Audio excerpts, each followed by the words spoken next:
quartiers de Mahdzang sont actuellement inondés en raison des fortes pluies provoquées par le cyclone Piti. Dans certaines zones, le niveau de l'eau est monté jusqu'aux routes, tandis que dans d'autres, l'eau a envahi les habitations. De violentes rafales de vent ont également accompagné ce cyclone. Ainsi, le BNGRC, en collaboration avec les autorités locales, a procédé à l'évacuation des habitants des zones les plus touchées par la montée des eaux. Les habitants du Fukuntang de Tsararan au Mahdzang ont été évacués à l'aide de vedettes et installés dans des sites sécurisés déjà préparés à cet effet. Par ailleurs, des mesures préventives avaient déjà été prises auparavant avec le déplacement des habitants des zones basses dès le début des pluies persistantes. Les autorités appellent une nouvelle fois la population à respecter strictement les consignes afin de prévenir les risques. Selon l'estimation publiée ce jour 30 janvier 2026 par les responsables du BNGRC, voici les impacts potentiels du passage du cyclone Piti à Madagascar. Cette estimation se base sur la trajectoire probable du cyclone selon les données disponibles à ce jour. Ainsi, 38 districts répartis dans 8 régions pourraient être affectés par le cyclone Piti. 175 493 personnes probablement sinistrées, soit 40 812 ménages. 41 784 cases probablement inondées, 6 168 cases probablement détruites, 1580 salles de classe probablement endommagées partiellement, 577 salles de classe probablement endommagées partiellement, 176 CSB 1 ou CSB 2 ou hôpitaux probablement endommagés, 26 CSB 1 ou CSB 2 ou hôpitaux probablement endommagés, 10 282 hectares de rizières probablement inondées et 1843 hectares de rizières probablement détruites. Selon les résultats de l'analyse menée dans le cadre de l'IPC, cadre intégré de la sécurité alimentaire, le nombre de personnes touchées par l'insécurité alimentaire dans le sud-est de l'île pourrait augmenter de 27% entre février et avril prochain. Dans le sud de Madagascar, 270 000 enfants souffrant de malnutrition aiguë nécessitent une prise en charge particulière jusqu'au mois d'avril. Le district d'Ikung est particulièrement préoccupant avec une hausse de 150% du taux d'enfants atteints de malnutrition sévère aiguë. À cela s'ajoutent les effets de la sécheresse, des cyclones et des inondations. Face à cette situation, Madagascar a besoin de 80,8 millions de dollars pour venir en aide aux populations affectées. Un appel à l'aide internationale a été organisé hier par l'État en collaboration avec des partenaires tels que l'Union européenne et les organisations de la société civile. L'objectif est d'apporter une assistance efficace et ciblée aux populations touchées en répondant rapidement à leurs besoins fondamentaux. Depuis le mois de décembre 2025, les pluies se sont succédées sur l'ensemble du territoire national. Les zones basses figurent parmi les plus durement touchées par la montée des eaux provoquée par ces fortes précipitations. Les quartiers du centre-ville, notamment Ilanvat, Besaret, Anjavangemban, Atomadink et Indotapénak, sont souvent cités. Certains habitants comme à Ilanvat et Indotapénak ont déjà exprimé leurs revendications, mais selon eux, aucune solution concrète n'a été apportée par les autorités compétentes. L'aide et la prise en charge ne couvrent pas non plus l'ensemble des personnes classées comme sinistrées. La région Lochamangour n'a pas non plus été épargnée, tout comme Menabe, Sophie et d'autres encore. Les informations faisant état de routes endommagées sont quasi permanentes, qu'il s'agisse des routes nationales ou communales. Les superficies inondées sont innombrables, les cultures sont détruites ou gravement endommagées, et de nombreuses habitations ont subi des dégâts, voire ont été totalement détruites. Les digues rompues, comme celle observée dans le district d'Ansimjan, n'ont toujours pas trouvé de solution durable et les débats autour de ces problèmes persistent. Il est clair que la préparation à la saison des pluies a été insuffisante, tant du côté de la population que des autorités, ce qui explique l'ampleur des dégâts causés par les précipitations. Jusqu'à présent, chaque partie attend que l'autre prenne l'initiative pour résoudre leurs problèmes, tandis que la population continue d'espérer une solution durable. Il est toutefois indéniable que, quelles que soient les explications fournies, la montée des eaux entraînera des pertes économiques importantes et une fragilisation du tissu social. La production a diminué en raison des difficultés de circulation et des maladies apparaissent à cause des déchets charriés par les eaux, sans même évoquer l'insalubrité de l'eau stagnante.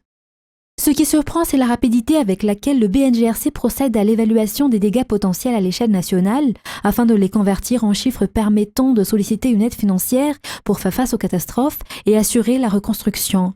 Reste à savoir si cela se concrétisera réellement. En attendant, les populations victimes de la montée des eaux continuent d'espérer une solution appropriée de leurs problèmes par les autorités compétentes, lesquelles mettent déjà en avant leur expertise en publiant des estimations budgétaires des pertes potentielles.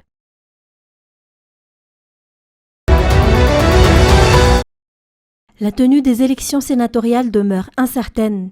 Dans un avis rendu public, la Haute Cour constitutionnelle affirme que le report sine-die de ces élections respecte la Constitution.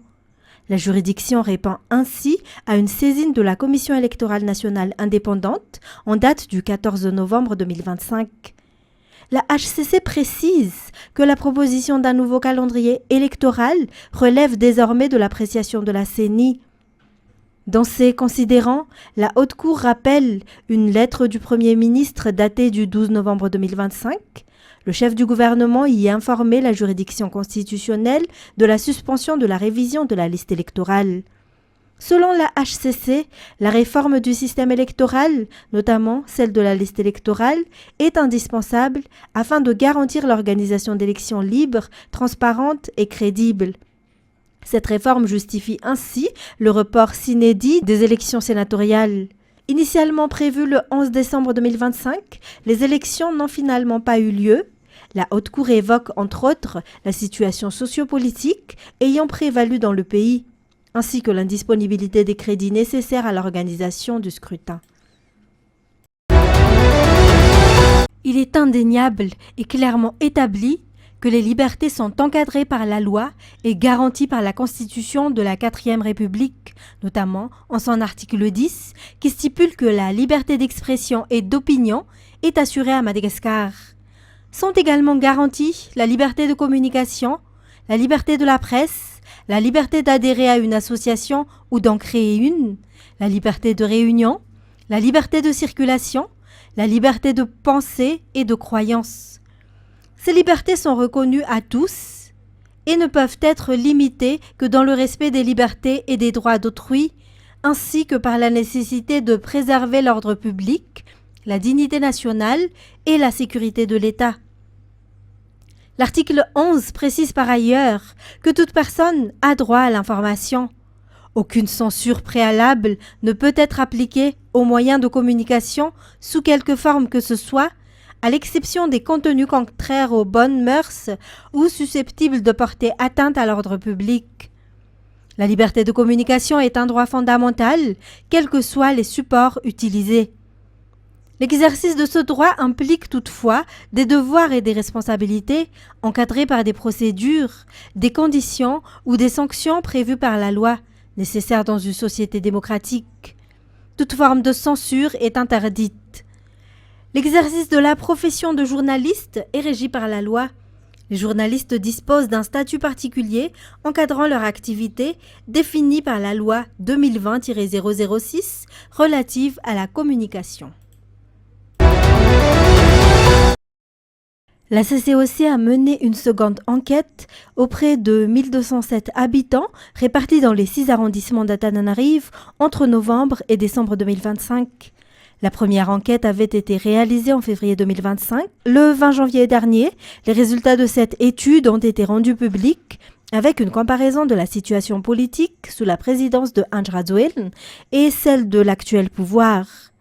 Concernant le régime en place, 66,1% des personnes interrogées lors de cette seconde enquête déclarent ne pas être prêtes à le défendre, contre 53,4% pour le régime précédent, soit un écart de 12,7 points.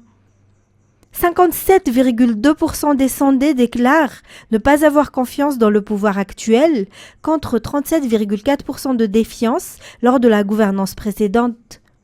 Sur un autre plan, 45,2% estiment que la démocratie ne prévaut pas actuellement, contre 40% en février 2025. Par ailleurs, 58,7% rejettent le coup d'État du 14 octobre 2025 et 53,4% considèrent que la gouvernance actuelle n'est pas légitime. D'autre part, 45,8% des personnes interrogées estiment qu'il est nécessaire d'engager un accord inclusif réunissant toutes les formations politiques, sans exception, pour la mise en place d'une transition. 60,3% affirment également que toutes les forces politiques doivent engager un dialogue. Enfin, 65,2% estiment que la Constitution doit être révisée et que le pays doit entrer dans un processus de refondation. Cette enquête vise à recueillir la perception de la population sur la situation politique du pays.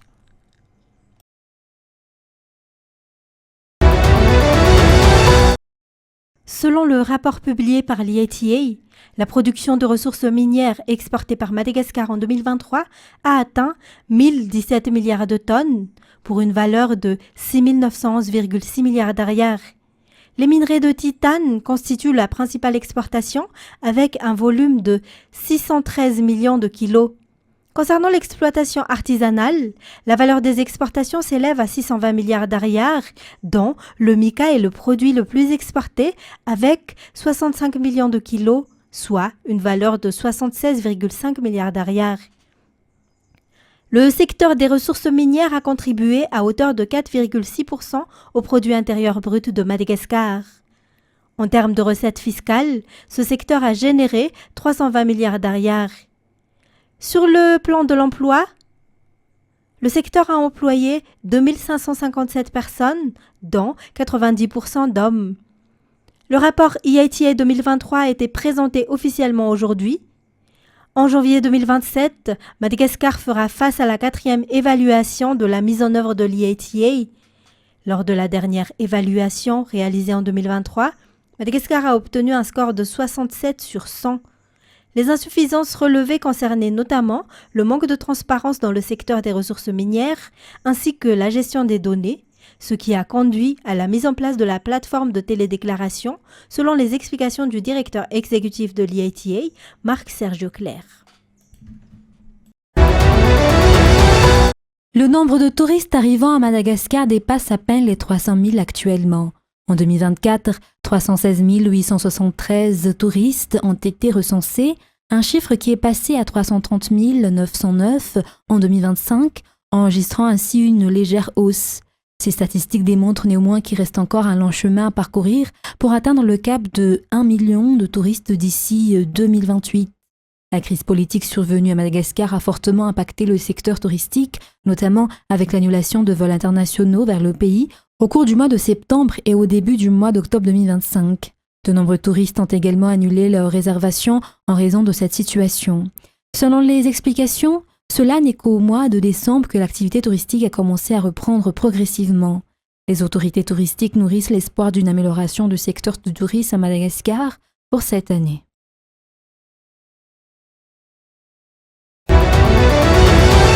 Si 262 100 tonnes de riz ont été importées par Madagascar en 2024, pour une valeur estimée entre 650 et 700 milliards d'ariars, ce volume est passé à 731 000 tonnes jusqu'au mois de novembre 2025.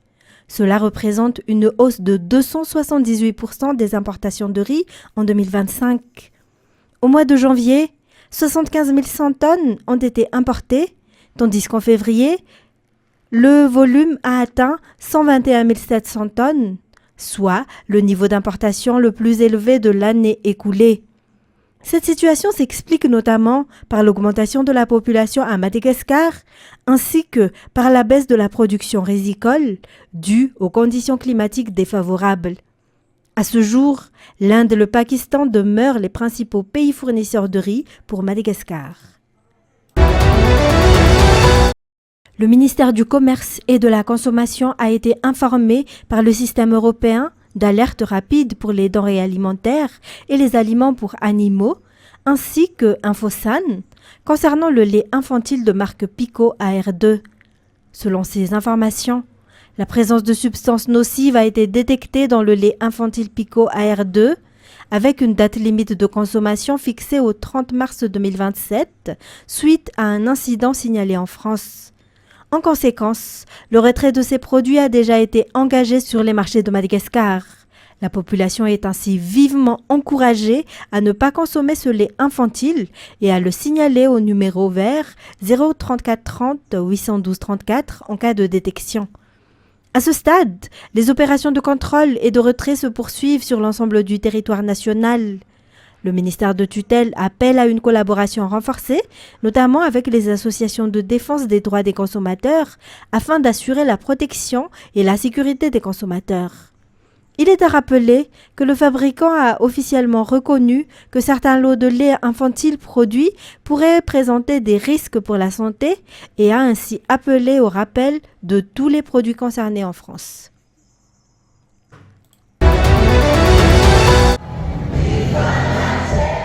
L'Église ne peut être dissociée du peuple car elle fait partie intégrante de la nation. Elle a ainsi un rôle à jouer dans la formation de l'esprit humain afin de développer une mentalité positive permettant de refléter la gloire de Dieu et de favoriser l'harmonie sociale. Les chrétiens sont des citoyens à part entière et doivent donner le bon exemple en matière de changement selon un diacre. Les Malagasy partagent tous le désir de changer et d'évoluer, mais cela restera un simple rêve si la mentalité ne change pas, a-t-il souligné. Chacun doit avoir la volonté de se remettre en question et d'accepter le changement. Il a insisté sur le fait que cette transformation de mentalité doit commencer par les dirigeants, puis être suivie par le peuple qu'ils conduisent. Face aux nombreux problèmes que traverse actuellement le pays, les anciens de l'Église ont appelé le peuple malagasy à se tourner vers Dieu. Un grand moment de prière s'est tenu aujourd'hui au stade couvert de Mamas, organisé par l'Église Imanamboaravats. Des représentants des fidèles venus de la région du Vaknakar et des environs d'Antananarivo y ont pris part.